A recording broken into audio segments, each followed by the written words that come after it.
Well, hello everybody. Welcome at the Microsoft Tech Days.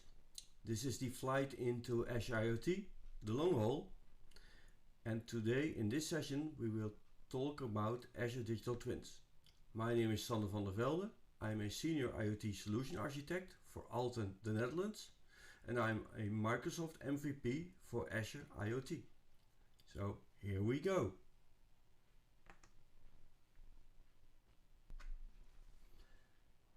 If we look at a IoT platform, we also have to find out what are the personas in the IoT solution.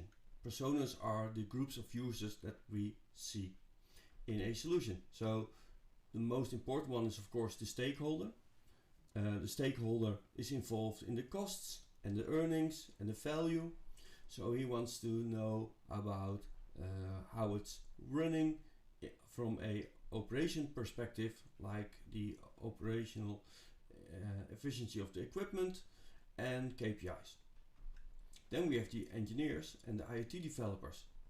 As seen in the session with Azure Data Explorer, they want to have insights of the current solution and to compare it with stuff that happened a long time ago, and they are interested in the streams of data. Then we have the data scientists. They are interested in the raw data because they want to find value in the solution to detect patterns or maybe anomalies. But we also have line managers, and line managers are typically not that much technically involved. They don't have the same level of experience like an engineer or an IT developer regarding the technology, but he or she is responsible, and he or she has to make decisions. So each persona needs another dashboard. The stakeholder, well, that's typically somebody who will use a tool like Power BI because that's great for the KPIs. Then we have the engineers and the IoT developers. Well, they want to have a technical dashboard with all the telemetry shown in graphs, and they can check back in the history and compare it. Then we have the data scientist, who is really happy with the actual raw data and the ability to query. But what about the line manager? Well, the line manager wants to have something which is fairly easy to understand and it's clear enough so decisions can be made, or even decisions can be suggested by that solution. So a simplified way to look at the solution, that's actually a model. Because we all learned a model is a simplified way to look at an actual solution. So how do we do something with models in an IoT solution? And actually there is already a solution for that, and that's called Digital Twins. Digital Twins are a replica of real-world solutions, real-world things like sensors or devices or engines or places, buildings, maybe flows like business processes, or actually people. So that's what we want to add to the solution.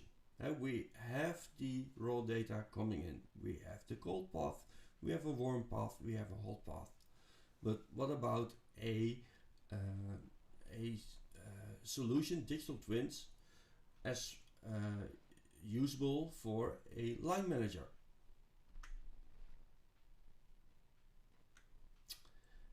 And luckily we have Azure Digital Twins available for us. That's a solution made available in Azure, and it's an environment where we can have models and twins living together in a solution, and we can simplify the actual world in that environment. And once we have that environment running, we can try to figure out if there are some historical data which we maybe can simulate in that environment, or we can try to predict the future using that historical data and show that also in that same twin. And once you have an environment running with a certain twin or a number of twins in it, why not start connecting those environments? Why not connecting the airport with the taxi company with the hotels and have a flight and all the parts around it connected? Well, Microsoft provides Azure Digital Twins, and this is the high level overview on how it works. There is a live execution environment where the twins live, and twins are related to each other. Twins are modeled in a model, and in a model I can add relationships with other models. So twins are connected. So if for example, an engine gets an update, I can decide to also give a signal to the parent of that engine. How is that done? Well, I have a number of ways to manipulate the environment using APIs, and that can be done with data coming from, well, IoT Hub or from a workflow, and it's typically done using an Azure function. Once the graph is changed, the twins are updated, update events are flowing and made available, so I can execute business rules on top of that, again with Azure functions.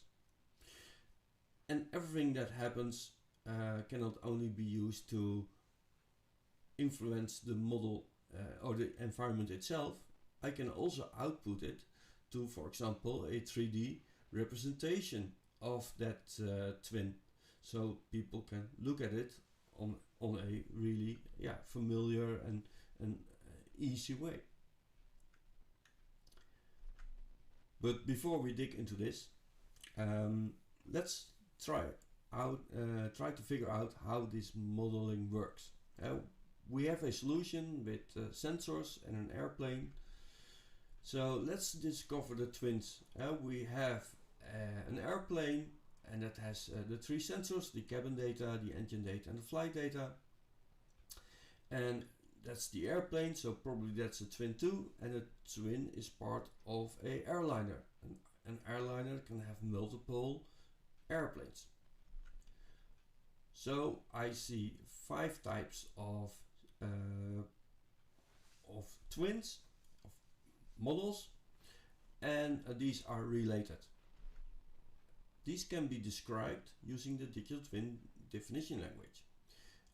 Here we see the definition, the model for an airliner. An airliner has a company name, it has an abbreviation, and it also has a relationship with airplanes. And as you can see at the bottom, the target, the airplane, is another model, and models are related in this way. Once we have the telemetry modeled, we can try to figure out if there are additional business rules. Think about the anomaly detection that came along. It's not coming from the IoT Hub, it's coming from Azure Stream Analytics. So we can add it to the model. And the same goes for endurance. Endurance is the amount of hours that we can still fly based on the fuel on board and the fuel flow, which is in kilograms and kilograms per hour. And if I know the endurance, I can, which is based on engine data, I can compare it with the flight time left from the flight data. Both the flight data twin and the engine twin have a common parent. So we can update the parent and say, okay, there's a fuel consumption alert. Oh, how do we work with the twins? Well, luckily there's a nice tool available for us in Azure, and that's the Azure Digital Twin Query Explorer. So let's dive into that.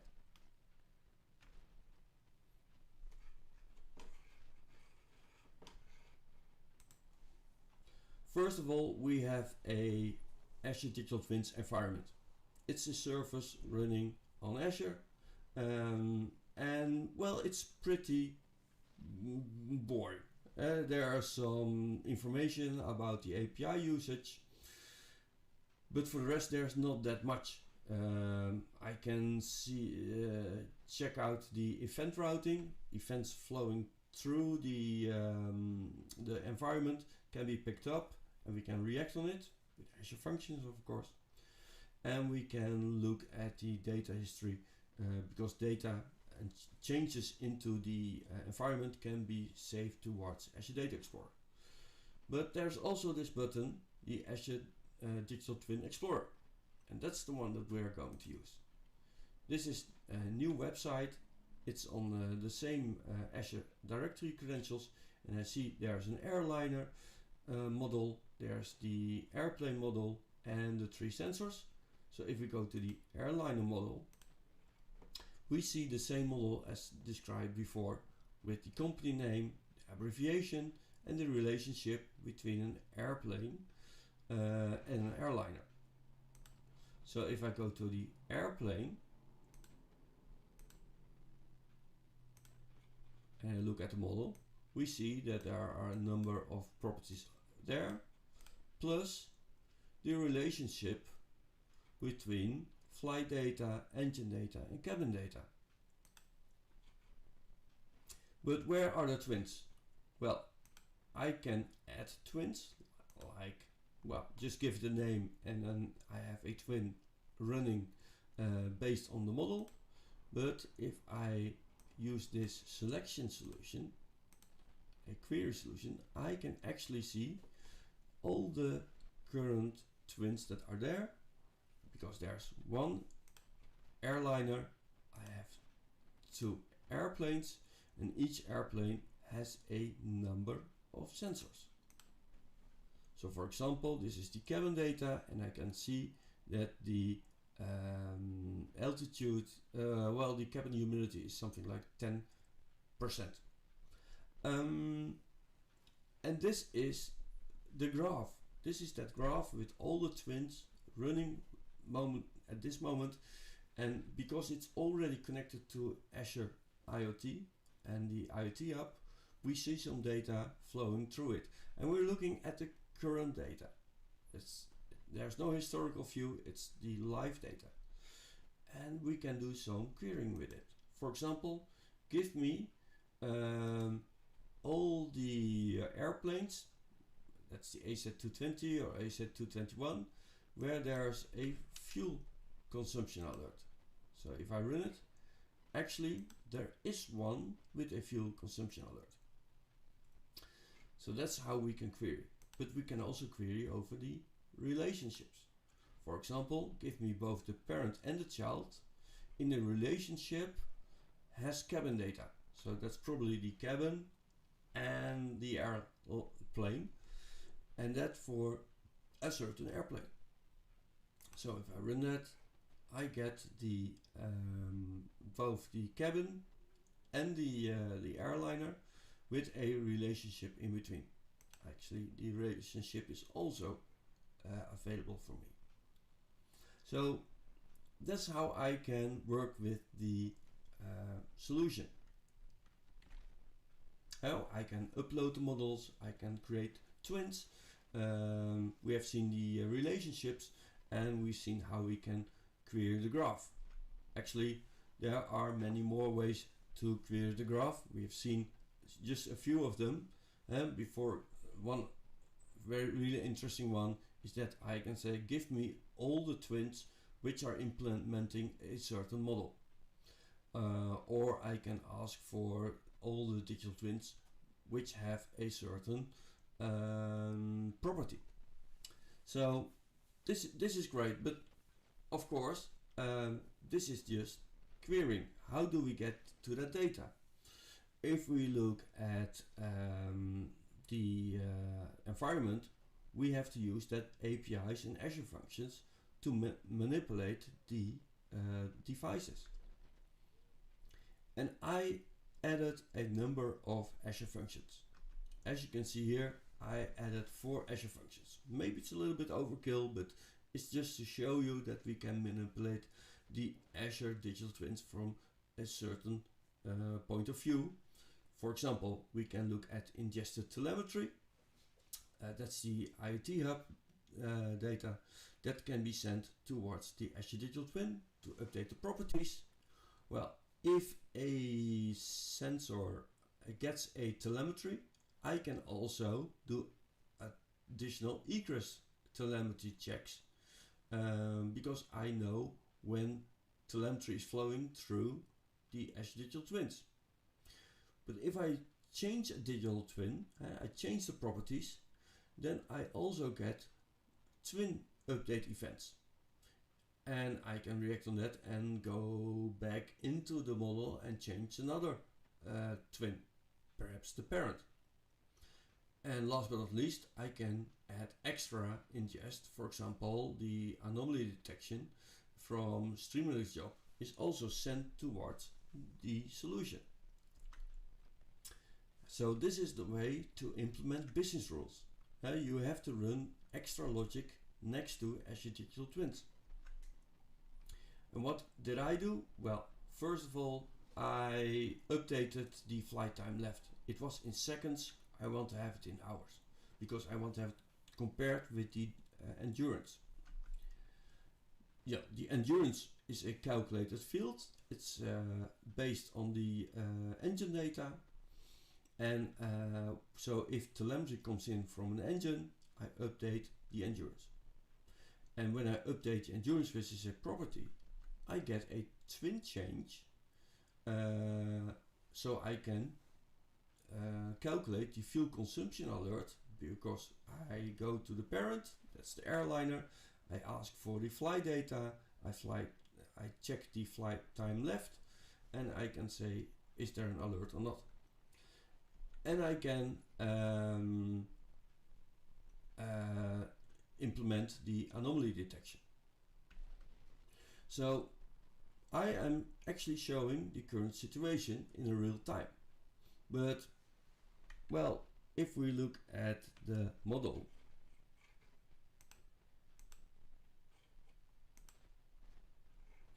and I go, for example, to the engine, well, we see the counter is 1215.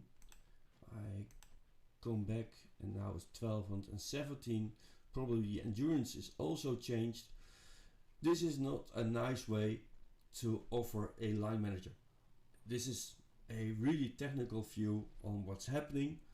I want to show the line manager a simplified view, a model. And what better than showing it a 3D model? With Azure Digital Twins comes the Azure Digital Twins 3D Scene Studio, which is an environment which I can use to upload a 3D model. It's actually a GLB model, and it can be done with Paint 3D or Blender. And I can attach twins to different parts of that model, the wings or the engines or the airplane hull. And I do not need extra coding for this. I can do it visually. So let's look into that. Because I want to show legends, I want to show those alerts which we see here with the colors and with the icons. How is that done? If I look at the Explorer, there's a 3D scenes icon, and for that I already opened it. I added two solutions, two twins, two 3D representations for the two airplanes. If I go to this airplane, it has a name and there's a GLB uploaded. That's this picture, and there's also a globe, so I can give it a fixed location. probably the maintenance locations on the world. So if I go to the globe, we see that there are 2 airplanes at this moment, and these locations are not moving, by the way. So I go to the 3D to the C# simulation, and there we have the airplane. And I go a little bit further, we see an airplane, and as you can see, there are multiple areas, parts where I can do something with that model. Actually, I already pre-configured 4 different areas, 4 different parts. There's the airplane itself, there's the cabin data, there's the engine data, there's the flight data. So let's make it a little bit more, here you can see. And if we, for example, take the engine data, there are a number of behaviors. There's a legend that I can add. Let's check that one. And as you can see, I have widgets. Widgets showing the information, and there are even limitations that I can set up if it's red or green or whatever. And I can even open a link if I want to. I also have alerts. For example, the humidity alert. If the cabin humidity is larger than 65, I want to have a icon shown. And I can even change the status, that's the color of a complete twin. So this is how this is built. How about actually having it live? I go to view, and here we have the actual airplane, and unfortunately there are no anomalies at this moment or errors. But if I go to the engine, then we can see that there's a legend, and there's a fuel on board, and if we look close enough, we see the numbers changing once in a while.